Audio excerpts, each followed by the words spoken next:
बुद्ध गुरुदेव भगवान की जय। योग योगेश्वर महापुर रामलाल जी, योग मार्तंड मुल्केश्वर भगवान, हम सभी के प्राणाधार सतस्वरूप स्वामी देवीदास जी महाराज जी के किसी चरण कमलों में साष्टांग प्रणाम करते हुए आइए आज का सत्संग आरंभ करते हैं। प्रभु जी की कृपा करुणा आशीर्वाद से ये सत्संग नित्य प्रति चलता है। गुरु की इच्छा के बिना तो शिष्य एक पत्ता भी नहीं हिला सकता। जो भी हो रहा है गुरु की कृपा से हो रहा है, और जो करवाते हैं गुरु अपनी कृपा से करवाते हैं। ये सत्संग भी उन्हीं की कृपा करुणा आशीर्वाद से चल रहा है। गुरु शिष्य को इस प्रकार के सत्पथ इसलिए दर्शाते हैं कि शिष्य के मन में 24 घंटे भगवान की याद बनी रहे। शिष्य हर पल परमार्थ के पथ में आगे बढ़े और संसार की आसक्तियों से, कामनाओं से, वासनाओं से शिष्य बचा रहे। गुरु ही शिष्य के पूर्ण कल्याण जाने वाले पूर्ण शुभ चिंतक होते हैं। शिष्य के लिए गुरु के सिवा परमार्थ के पथ पे आगे बढ़ाने के लिए संसार में कोई नहीं होता। ये संसार सारा मोह माया और स्वार्थ से भरा हुआ है। गुरु ही है जो शिष्य को निष्काम भावना से शिष्य से प्रेम करते हैं। गुरु की हमेशा यही आशा रहती कि मेरा शिष्य आध्यात्मिक पथ पे आगे बढ़े, मेरा शिष्य मेरा रूप बन जाए, मेरा स्वरूप बन जाए। जो मैं कार्य करता हूँ मेरा शिष्य वही कार्य करे। तो इस प्रकार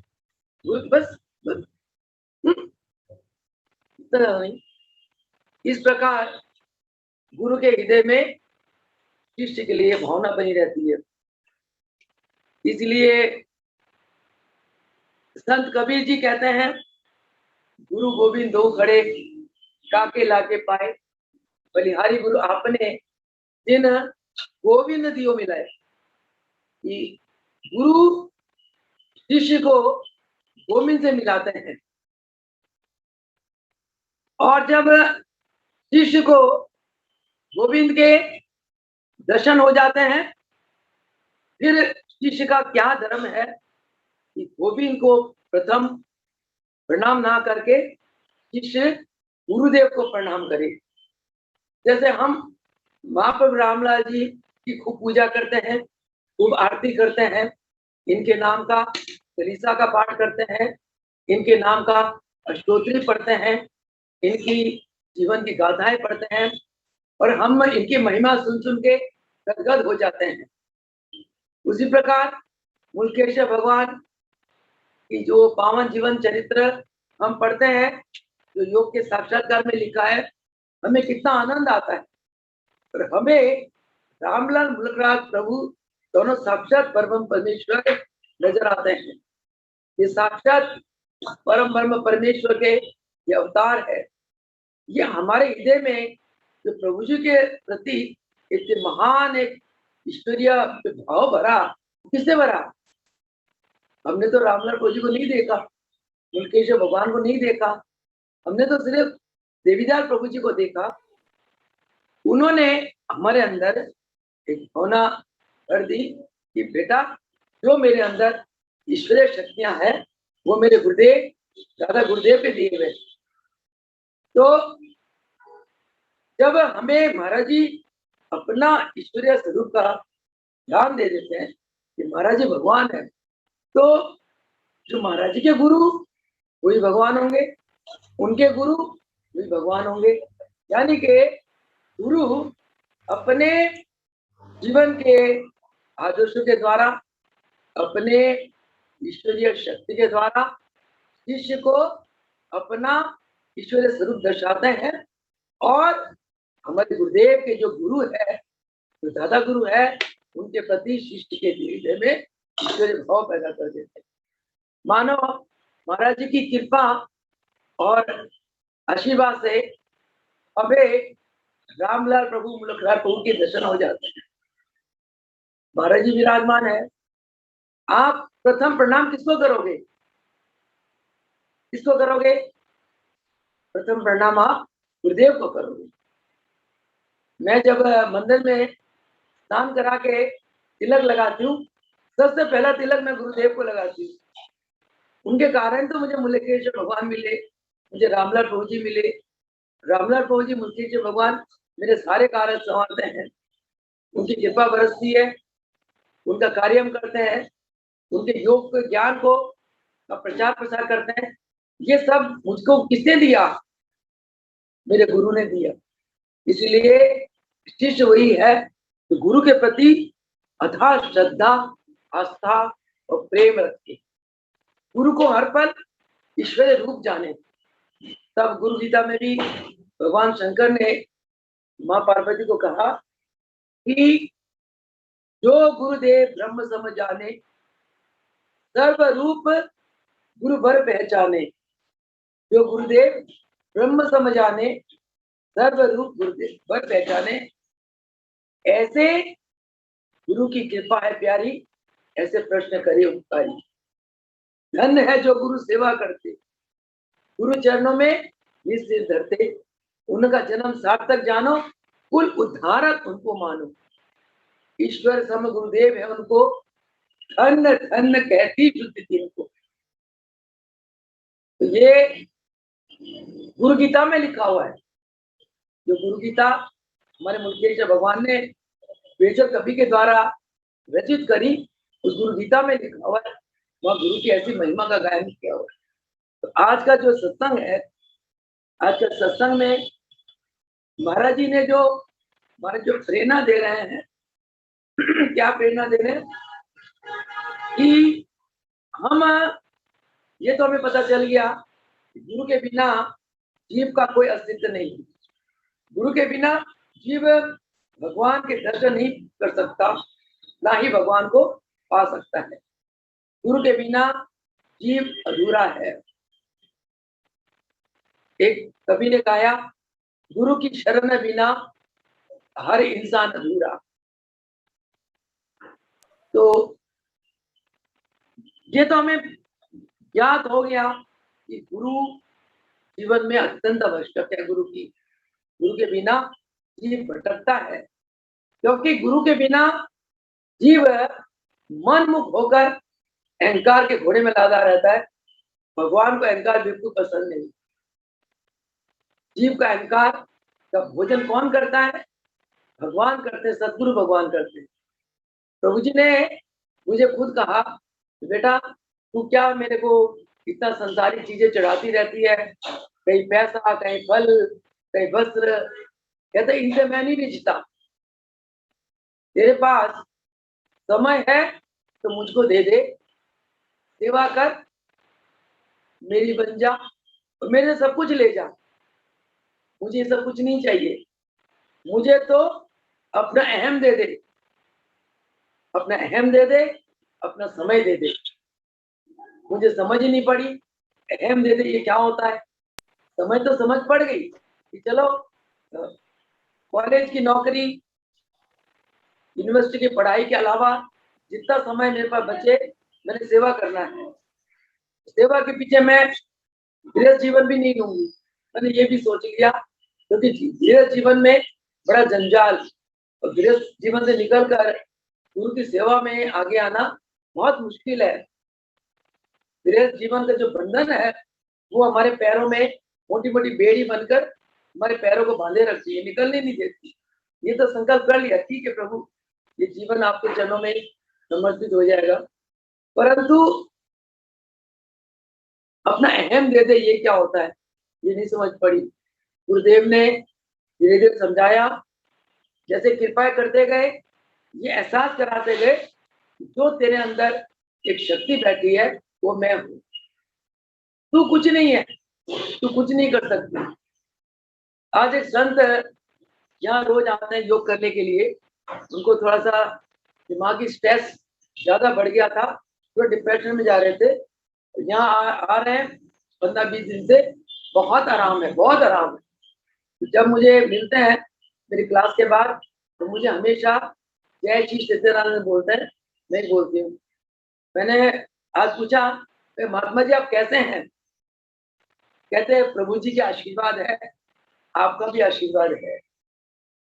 आपके दर्शन करके मैं धन हो जाता हूँ, और आपका आशीर्वाद से मैं बहुत ठीक हूँ।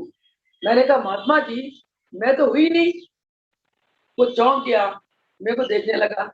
मैं तो हुई नहीं, ये सब वो है। मैंने गुरुदेव के स्वरूप की तरफ इशारा करा, मेरे सब वही है, वही अंदर बैठ के सब कार्य करते हैं, उसके बिना तो कुछ भी नहीं। तू ही तू, तू ही तू, तू ही तू, वही वो है। जड़ में वो है, चेतन में वो है, शिष्य के अंदर वो है, हर कार्य में वो है, हर कार्य में सफलता देने वाले वो है, हर कार्य को कराने वाले वो है, आपके हरि के ऊपर कृपा बरसाने वाले वो है। आशीर्वाद तो वही देते हैं। महात्मा जी मैं भी तो उनसे आशीर्वाद ही मांगती हूँ। जब मैं खुद मांगती हूँ तो मैं कहाँ से आपको आशीर्वाद दे दूंगी? अगर आपको मेरे अंदर से आशीर्वाद मिलता है, आपको लाभ मिल रहा है, ये वो करा रहे हैं। महात्मा जी इतने खुश हुए, वो मुझे माँ श्री बुलाते हैं। कहते माँ श्री जी आप ना मुझे कभी कभी इस तरह के ज्ञान दिया करो, मेरे को सत्संग में बैठाकर मुझे ज्ञान दो। मैं क्या महात्मा जी आप तो खुद ही ज्ञान के भंडार हो। आपने भगवा चोला पहना हुआ है, आपने तेरे जीवन त्यागा हुआ है, आप ब्रह्मचारी है, और आपको घर छोड़े 40 साल हो गए, आप तो खुद ही ज्ञान के भंडार हो। कहते नहीं माँ जी ये आपकी बड़प्पन है, मेरे जैसे नाचीज को। मैं क्या महात्मा जी इसका मतलब आपके अंदर अहंकार नहीं है, आप परमात्मा के बहुत नजदीक हो। जिस जीव के अंदर अहम नहीं होता वो भगवान के नजदीक होता है। या जिस जीव के अंदर छल कपट धोखाधड़ी राग द्वेष इच्छा निंदा चुगली ये सब नहीं है, समझो कि उसका घट बहुत शुद्ध है, पवित्र है, और वो परमात्मा की डालते ही वो परमात्मा के एकदम नजदीक है। तो आज का जो सत्संग का विषय था, उस विषय में काफी कुछ महाराज जी ने कहलवाई दिया कि योगी सतगुरु की आवश्यकता तो बहुत है, परंतु आप योगी सतगुरु की पहचान कैसे करोगे? आज का सत्संग ये है, योगी सतगुरु की पहचान कैसे करोगे। महाराज जी बताते हैं कि ये तो सारा संसार जानता है, योगी सतगुरु के चरण के बिना जीव अधूरा है, और जीव परमार्थ के पद पर चल ही नहीं सकता, भगवत प्राप्ति की और वो बढ़ नहीं सकता। तो योगी सतगुरु की कृपा बिना हम योग के मार्ग में नहीं पहुंच सकते। और योग का मार्ग एक ऐसा मार्ग है जिस मार्ग को सारा संसार ने माना, जिस मार्ग को संसार ने सर्वोत्तम कहा है, और जिस मार्ग के बिना जीव भगवान को नहीं पा सकता।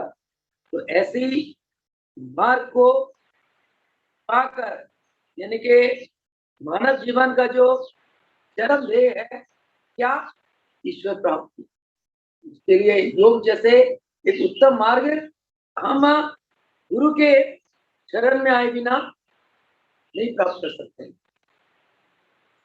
ईश्वर की प्राप्ति या ईश्वर के या आत्म दर्शन केवल धर्म ग्रंथों के अध्ययन से या केवल सत्संग के ज्ञान से प्राप्त नहीं होता। अब मैं रोज सत्संग करती हूँ, अगर मैं आपको भगवान के दर्शन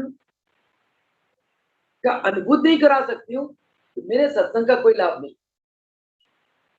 अगर मेरे सत्संग से आपको अंदर एक प्रेरणा आती है, ये रोज अभ्यास अभ्यास अभ्यास करती रहती है। चलो अभ्यास में बैठ के तो देखें, जब अभ्यास में बैठोगे गुरु की कृपा हो जाएगी, क्योंकि गुरु ही तो बुलवाते हैं, गुरु ही तो प्रेरणा देते हैं, वही शक्ति देते हैं। तो उनकी प्रेरणा से, उनकी शक्ति से जब आप अभ्यास में बैठोगे, गुरु की कृपा बरसेगी और आपको आत्म आनंद आने लगेगा, आत्म दर्शन भी हो जाता है अभ्यास करते करते। तो इसीलिए महाराज जी बताते हैं कि आत्म दर्शन के लिए या भगवत प्राप्ति के लिए अनुभवी गुरु का होना बहुत जरूरी है। गुरु कैसे हो कि गुरु स्वयं अभ्यास करने वाले हो और शिष्य को अभ्यास कराकर उसे अपने अनुभव के निर्देशन देकर शिष्य को भी आत्मा के दर्शन करा दे, शिष्य को आत्मा के साथ साक्षात्कार करा दे। महाअवतार बाबा, रुद्र अवतारी सदाशिव बाबा ने रामलाल प्रभु जी को आत्म दर्शन कराया, सक्षम थे। रामलाल प्रभु जी ने मुल्केश्वर भगवान को आत्म दर्शन करा दिए, मुल्केश्वर भगवान ने देवीदास भगवान को आत्म दर्शन करा दिए। देवीदास भगवान की तरह अगर हम भी उनकी आज्ञा में रहकर उनके अनुभवी ज्ञान को लेकर निष्पति अभ्यास करें, हमें भी आत्म दर्शन हो जाएंगे। भगवान तो कहता है कि मैं तो पुरुषार्थियों के साथ होता हूँ, तुम पुरुषार्थ तो करो, जो पुरुषार्थ करेगा तो मैं उसी को तो आत्म दर्शन कराऊंगा। तो और देखो, प्राचीन काल, मध्यकाल, आधुनिक काल में भी बड़े बड़े संतों ने क्या उपदेश किया कि परमात्मा की प्राप्ति के लिए अनुभवी सतगुरु के शरण में जाना, उनके आज्ञा अनुसार आचरण करना और उनके आज्ञा अनुसार अभ्यास करना अत्यंत आवश्यक है। तभी संत कबीर जी ने बार बार कहा, गुरु गोविंद हो खड़े काके लागे पाए, बलिहारी गुरु आपने जिन गोविंदियों मिलाए। गुरु की महिमा गाते गाते ये शारदा भी नेति नेति करते करते रह जाते। अब महाराज जी फरमाते हैं, अब बताओ, संसार में तो गुरु बहुत है, बाहर के वेशभूषा से तो गुरु पहचाने नहीं जाते। कहता है कि गुरु पीजिए जान, पानी पीजिए छान, पानी को हमेशा छान के पियो, गुरु बनाने के पहले उनको जान लो, ये गुरु कैसे है, मैं इनके गुरु धारण करूं कि ना करूं, ये गुरु कहीं लोभी लालची तो नहीं है। क्योंकि धर्म ग्रंथ कहते हैं गुरु लोभी शिष्य लालची दोनों केले दाव, एक को लोभ रहता है, एक को लालच रहता है, दोनों दाव खेलते रहते हैं, वो लोभ में पड़ा रहता है, वो लालच में पड़ा रहता है, दोनों केले दाव, दोनों ही भव सागर में गिरे चढ़कर पत्थर की नाव। ऐसे लोभी लालची गुरु शिष्य पत्थर की नाव पे चढ़ जाते हैं। क्या पत्थर की नाव कभी तैर सकता है? डूब जाएगा। जो नाव लोहे का पतली परत का बना होता है वही तो तैरता है। इसीलिए गुरु को हम मानव बुद्धि से नहीं पहचान सकते। अगर मानव बुद्धि से पहचानते होते, जब महाराज जी अपनी लाइफ टाइम में होते हैं ना, आज जैसे हम महाराज जी सत्संग के इतने दीवाने हैं, तब हम हमारे दर्शनों के दीवाने रहते, हम हमारी सेवा के दीवाने रहते, हमें घर बार कुछ नहीं अच्छा लगता, 24 घंटे मार्ग के लिए भागते हम। जैसे गोपिया ने कृष्ण को भगवान जान लिया और कृष्ण के प्रति इतनी प्रेम भक्तिमय गोपियां होती है कि वो किशन किशन किशन किशन करती रहती हैं, क्योंकि गोपियों की भक्ति भाव को देखकर भगवान कृष्ण ने गोपियों को अपना असली रूप दिखा दिया। आकर्षण, कृष्ण का मतलब जिसके अंदर आकर्षण पावर है, तो मोह करने वाला, मन मोहन, जिसके अंदर दूसरों के मन को मोहित करने की पावर होती है, वही तो मनमोहन है, वही तो कृष्ण है, आकर्षण वाला एक पावर, एक आत्मा। तो कृष्ण के अंदर योगी थे ना, और गोपियों की आत्मा शुद्ध थी। शुद्ध आत्मा को भगवान फटाफट अपने से आकर्षित कर लेते हैं।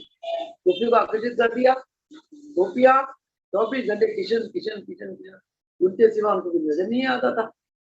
उसी प्रकार महाराज जी जब जीवन काल में थे, अगर हम महाराज जी की उस दिव्य स्वरूप को जान लेते तो हम तो पागल दीवाने हो जाते। महाराज ने फरमाया था, जब दयाला चला जाएगा ना अगले लोक में, तब दुनिया दयाला की ईश्वरीय ताकत को पहचानेगी, दयाला की ईश्वरीय स्वरूप को पहचानेगी। हम लोग आते थे, मत्था टेका, प्रसाद चढ़ाया, वो बैठ गए, प्रसाद लिया, चल पड़े, और कुछ नहीं लिया गुरु से। तो संतों ने कहा, तो जाने जे ही देखू जनाई। भगवान जिसको अपना रूप दिखा देता है वही भगवान को पहचान सकता है। भगवान रूप किसको दिखाएगा? जो अहंकारी होगा, जो भ्रमित होगा, जिसके अंदर है जो भारी वेशभूषा देखकर उनके प्रति भ्रमित रहता है, भगवान उनको अपना रूप नहीं दिखाते। तो इसलिए कि जब गुरु स्वयं शिष्य पे कृपा करते हैं, तब शिष्य को गुरु का असली स्वरूप दिखाई देता है। शुरू में मैं भी भाई के चरणों में रख गई, तो मैं क्या, महाराज तो नर नर नर नजर आते हैं, सारे प्रभु जी करते रहते हैं, दिन रात मथा मथा टेकते रहते हैं। लेकिन मेरे को तो समझ नहीं, 1 साल में कंफ्यूजन में रही। पर मेरे घर में महाराज जी ने ऐसे से मिराकल्स करे, मेरे करे ये तो भगवान है। माँ को मौत के मुंह से बचाया, पॉइजन हो गया था, माँ का सारा पॉइजन चढ़ गया था, मेरे को भेजा फटाफट हॉस्पिटल, रातों रात माँ को ठीक कर दिया, जिंदगी वापिस आ गई माँ की। 2 महीना से माँ गिरती है, रोज तक हाथ नहीं आता। इसके अलावा जो मेरी मेमोरी बिल्कुल खत्म हो चुकी थी, 3 घंटे के अंदर मेरे गुरुदेव मेरी मेमोरी वापस ले आए। मेरे हाथ में बिल्कुल एक्जिमा हो गया था, हाथ गल जाते थे मेरे रिसर्च के दौरान, इतने मोटे मोटे बफोले और वेपर्स पड़ जाते थे। मेरे गुरुदेव ने विद इन नो टाइम मुझे ठीक कर दिया। तब मैंने संकल्प करा, ये सन 1973-74 की बात है, तभी संकल्प कर लेते, प्रभु जिन हाथों को आपने ठीक किया, अब ये हाथ पे ऐसी कृपा करना कि आजीवन मरते दम तक मैं इन हाथों से आपके चरणों की, आपके दरबार की, आपकी भक्तों की सेवा करती चलूं। और भगवान ने वो प्रार्थना स्वीकार कर ली। तो फिर भी महाराज जी फरमाते हैं कि गुरु को पहचानने के लिए कुछ चिन्ह बताए महाराज जी ने। मैं आपको वो चिन्ह बताने जा रही हूँ। पर आज का जो प्रवचन है, इस प्रवचन के ऊपर कल हम आपको सवाल करेंगे। आज समय होने जा रहा है, तो मैं आपको 10 मिनट के अंदर बताती हूँ कि गुरु की पहचान क्या है। आप लोग नोट करना चाहे नोट भी कर सकते हैं। 14-15 पॉइंट्स है गुरु की पहचान के लिए। सबसे पहला पहचान क्या है कि गुरु साधना संपन्न होने चाहिए, स्वस्थ होने चाहिए, निरोग होना चाहिए और हमेशा प्रसन्न बदन होना चाहिए। गुरु समकाय, उनका जो आकृति है सुडोल होना चाहिए, आकर्षणीय होना चाहिए, सदा प्रसन्न रहे ऐसे उनका स्वरूप होना चाहिए, और साधना संपन्न होनी चाहिए, निरोगी होना चाहिए, और हर पल आने वाले भक्तों को प्रेम बरसाने वाले होने चाहिए।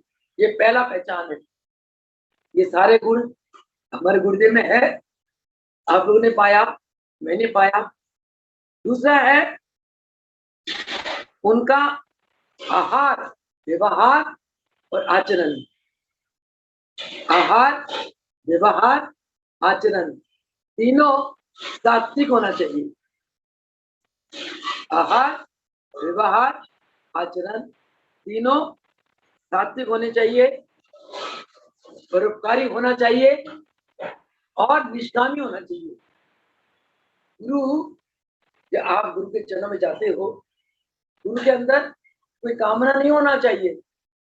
गुरु के अंदर आपके लिए एक परोपकारी भावना होना चाहिए कि आपका कल्याण हो, आपका आत्म उत्थान हो, आपके दुख दर्द दूर हो।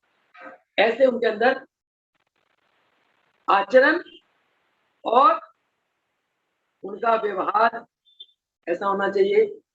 उनका आहार सात्विक होना चाहिए। कहते हैं कि जैसा अन्न वैसा मन। ये पॉइंट भी हमने देखा गुरुदेव के अंदर है। अगला है कि गुरु अपने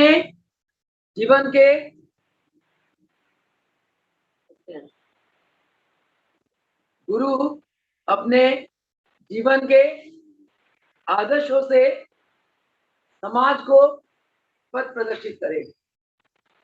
हमारे महाराज देखो बचपन से ही परोपकारी रहे, बचपन से ही गांव वालों की बहुत सेवा करते थे।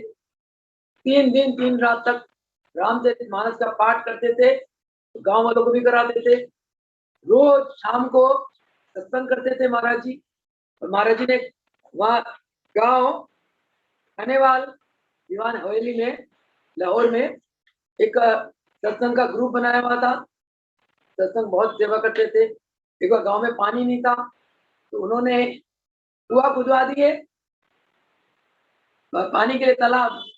पहले लोग कुएं से पानी निकालते थे, अब तालाब से निकालने लग गए, तालाब खुदवा दिए।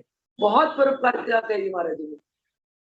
उसके बाद चौथा पॉइंट है उनका हृदय विशाल हो और परोपकारी हो। हमारे महाराज हृदय कितना विशाल आपने सबने देखा है। जो आया ये तू ले ले, ये तू कर ले, जो रोता हुआ आया हंसता हुआ गया। किसी ने दुख की घड़ी में पुकारा, माँ जी फौरन वहां पहुंच गए। मीरा भटनागर के पिताजी का ऑपरेशन के बाद ब्लीडिंग हो गई खूब, डॉक्टर ने जवाब दे दिया। मेरे सामने की बात है, महाराज दरियागंज हॉस्पिटल में गए, वहां उसको बस मस्तक को स्पर्श कर आ गए। 24 घंटे कमरे के अंदर बैठे बंद रहे, यानी कि उनके पर मौत की भुगतान थी। महाराज ने वो भुगतान अपने पे ले लिया और 24 घंटे एकांत में समाधि में रहे।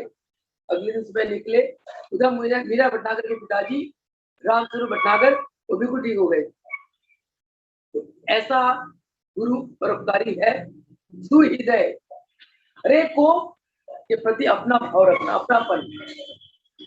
छोटा बड़ा, काला गोरा, बच्चा जवान बूढ़ा, हर एक को महाराज जी ने बराबर प्यार दिया। हर एक कहते थे तुम्हारे तो हमें बहुत प्यार करते हैं। बच्चा कहता है मुझे ज्यादा प्यार करते हैं, नौजवान कहता मुझे प्यार करते ज्यादा, बूढ़े कहता है महाराज की तो बात ही क्या है, हमें सबसे ज्यादा प्यार करते हैं। ऐसे हमारे गुरुदेव रहे। चौथा पॉइंट। पांचवा पॉइंट है कि संसार में रहते हुए संसार की वस्तुओं से उपराम और वैराग। हमने देखा महाराज जी को संसार की कोई वस्तु प्यारी नहीं, इसीलिए तो वो संसारिक वस्तु की तरफ ध्यान ही नहीं देते थे। जो भी संसारिक वस्तु लोग अगर तो लेके आते थे, माई मिनट लगाते थे, सब बांट देते थे।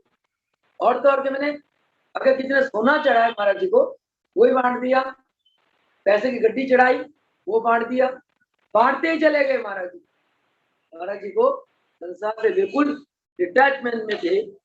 उसके बाद छठा पॉइंट है संसारिक लोगों से महाराज जी वार्तालाप बहुत कम करते थे। बाहर के चरण में आके कोई भगत संसारिक बातें नहीं करता था। और ना महाराज जी शादी ब्याह मरने जन्मे में तो सामाजिक जो सोशल ऑब्लिगेशंस है, जो समाज में जो धर्म कर्म चलते रहते हैं, महाराज कहीं नहीं जाते थे, सिर्फ जब प्रभु जी का यज्ञ होना वो करना, और निःशुल्क जगह जगह निष्काम भाव से कैंप लगाना, जनहित जन कल्याण में महाराज ने सारा जीवन व्यतीत कर दिया, क्योंकि महाराज जी पूर्ण योगी है, पूर्ण सदगुरु है। चौथा पॉइंट है कि जो भी धनराशि महाराज के चरण में आता था वो सब महाराज जी जनहित में लगा देते थे। यानी कि जो पूर्ण योगी सदगुरु होता है वो अपने लिए धन संग्रह नहीं करते, जो भी धन होता है जन कल्याण में वो लगा देते हैं। ऐसे मैंने 28 वर्ष जो मुझे गुरुदेव की चरण में सेवा का मौका मिला, दिन रात ये मैंने खुद महसूस करा, खुद पाया। तभी तो महाराज जी ने एक के बाद दूसरा, दूसरे के बाद तीसरा 50-60 योग मंदिर बना दिए। एक पैसा किसी ने नहीं मांगा महाराज जी, क्योंकि लक्ष्मी महाराज के चरणों की राशि थी। महाराज जी के लिए संकल्प में संसार था। महाराज जी जो कार्य करते थे, देवी देवता, सिद्ध, ऋषि मुनि, पीर, पैगंबर सब महाराज की सेवा के लिए हाजिर हो जाते थे। ऐसे हुए हमारे गुरुदेव। 8वां पॉइंट है, महाराज जी अपनी योग शक्ति को राजनीति में इस्तेमाल नहीं करते थे। मुझे याद है एक बार इंटरनेशनल लेवल में बहुत बड़ा सेमिनार हुआ दिल्ली में।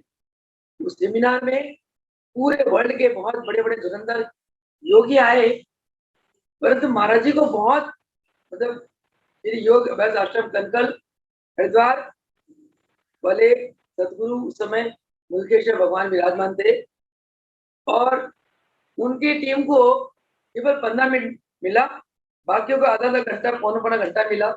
फिर भी हमारे टीमों में महाराज जी फर्स्ट आए।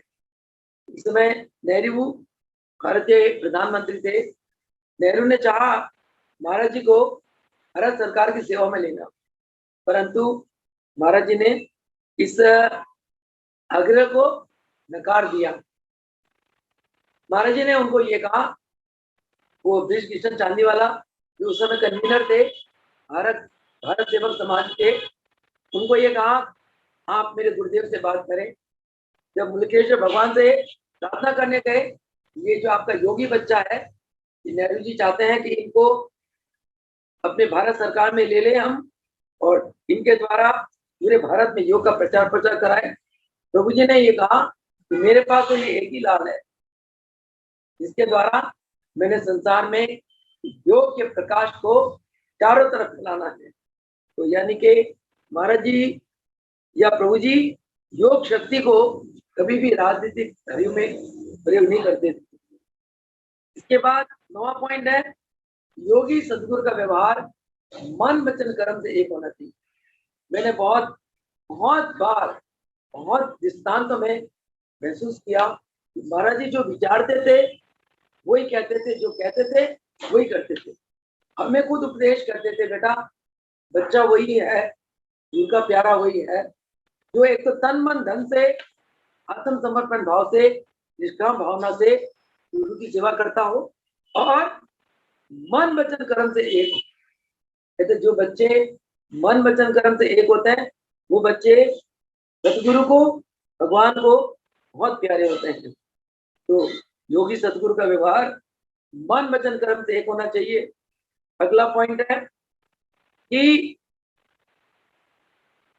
जो महान सतगुरु अपनी सेवाओं से अपने गुरुदेव को प्रसन्न करके अपने आत्म स्वरूप में स्थित होते हैं, ऐसे योगी गुरु महान होते हैं।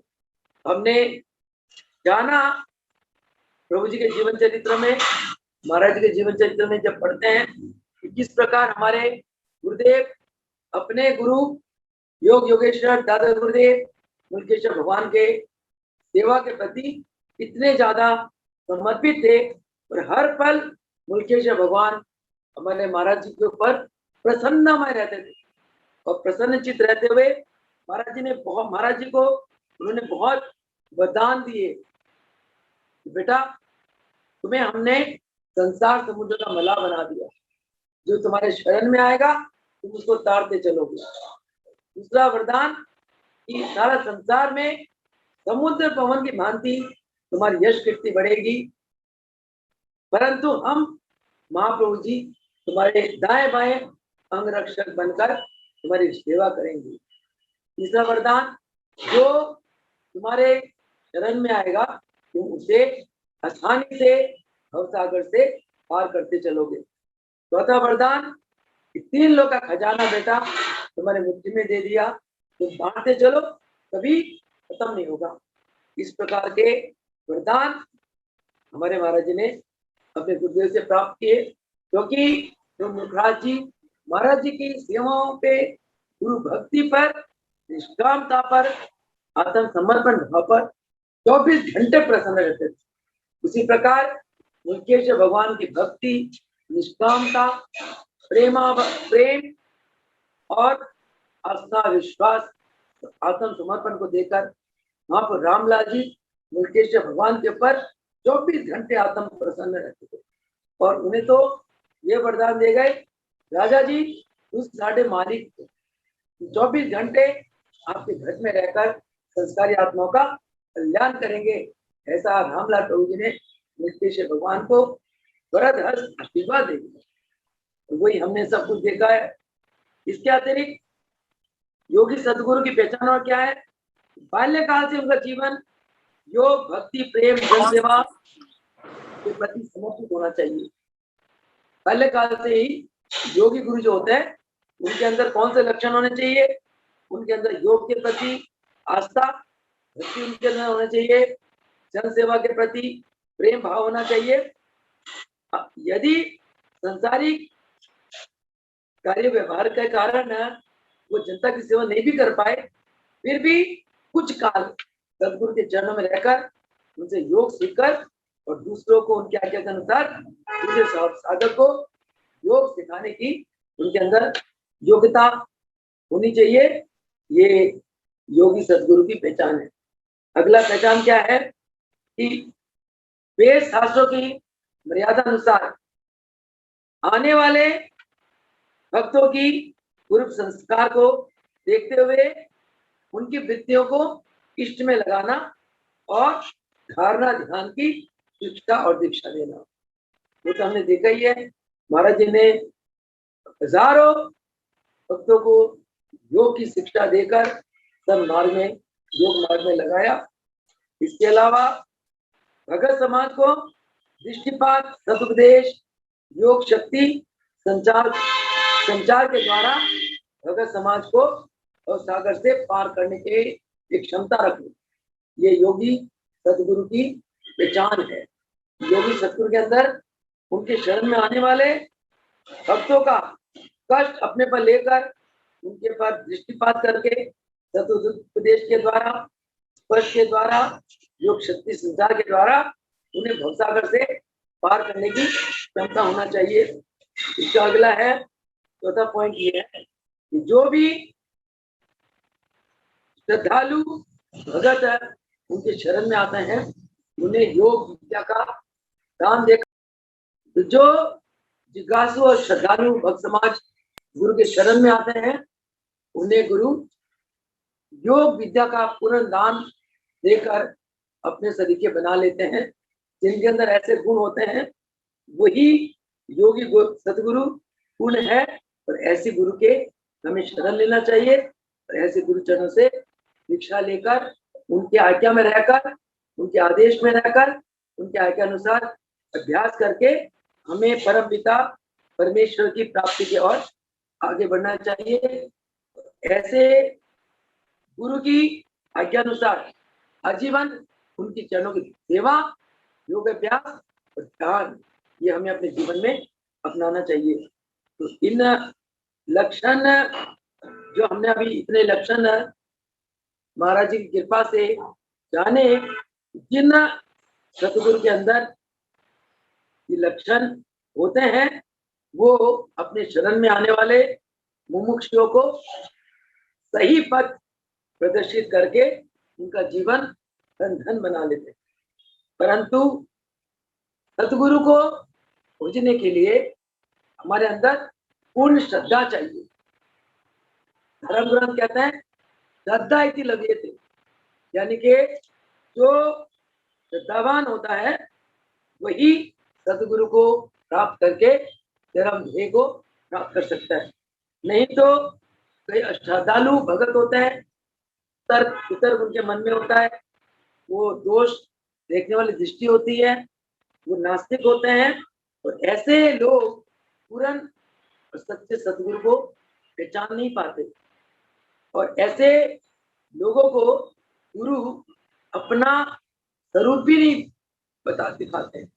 जो लोग संशय आत्मा होते हैं, जिनके अंदर तर्क उतर्क होती है, जिनकी दृष्टि दोष होती है, ऐसे लोगों को गुरु अपना सस्वरूप नहीं दिखाते। जो श्रद्धालु होते हैं, जिनका हृदय अत्यंत शुद्ध होता है, पवित्र होता है, जिनके हृदय में भगवत प्रेम होता है, गुरु ऐसे भक्तों को अपना रूप दिखाकर अपने चरणों की शरण में ले लेते हैं तो उनका कल्याण करते हैं। योगी गुरु की महानता इतनी ज्यादा है कि वो अपने शरण में आने वाले शिष्य के हृदय के अज्ञानता को भर लेते हैं और उनके हृदय में भगवान के प्रति, परमात्मा के प्रति सच्चा प्रेम भर देते हैं। और गुरु शिष्य को नामदान देते हैं।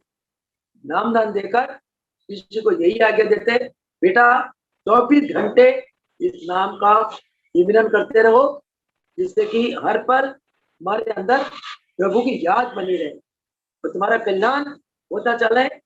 इसके अलावा धारणा और ध्यान का अभ्यास कराते हैं गुरु शिष्य को, और उन्हें एक दिन आत्मा का साक्षात्कार करा देते हैं। योगी गुरु अपने शिष्य को सर्वगुण संपन्न देखना चाहते हैं। योगी गुरु की ये महानता है कि वो शिष्य को कुमार्ग से बचाकर, कुमार्ग से हटाकर वो सन्मार्ग में लगाते हुए अपना रूप बना देते हैं। रामलाल प्रभु जी ने मुल्केश्वर भगवान को अपना रूप बना दिया, मुल्केश्वर भगवान ने गिरिधर भगवान को अपना रूप बना दिया। तो ये गुरु की महानता है। गुरु शिष्य को त्याग और सदाचारिता सिखाते हैं। बेटा जीवन में जितना त्याग करोगे उतना सुखी रहोगे। त्याग में एक बार कष्ट जरूर आता है, परंतु त्याग का फल बहुत मीठा होता है, त्याग का फल बहुत महान होता है। त्याग से जीव हमेशा चिर शांतिमय, चिर आनंदमय अवस्था को प्राप्त कर लेता है।